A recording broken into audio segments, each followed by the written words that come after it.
So pagka dito na lang tayo. Mga ano. Ang galing niya. Dito talaga yung landing spot nila, no?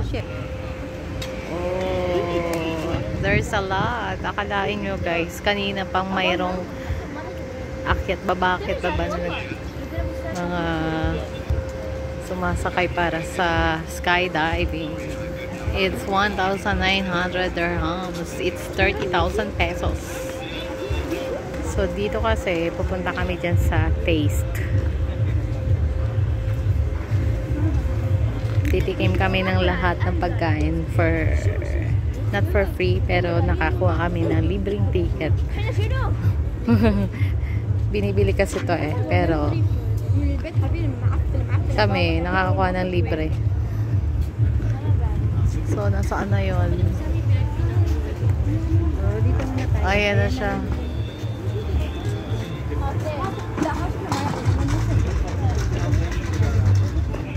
So, habang naghahantay kami ng aming sa ticket.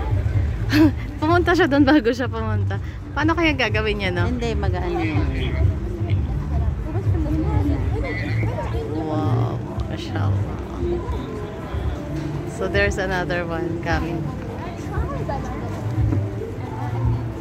Napunta sila doon na side. Ate pa to. Okay lang yun. Sa hangin kasi, no? So, wow. Ang sarap naman. Pero yung 1,900, guys, hindi ko kaya. Bibili ko na lang ng ticket para makauwi ng Pinas. Sa mga sobra-sobra yung budget, pwede nila yun gawin. Siguro pag mayaman na ako, saka ako na lang gawin. For the meantime. Titingin na lang muna ako sa Lapa. Kasi yung 1,900, I can buy ticket going back to Philippines.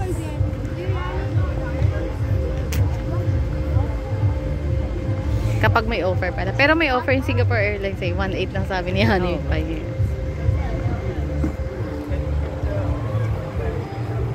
So, akalain nyo guys, ang daming umaakit at bumababa. So, ang laki ng income talaga in a day. Ang mga nag-ano nyo, puro dito? Oo, no.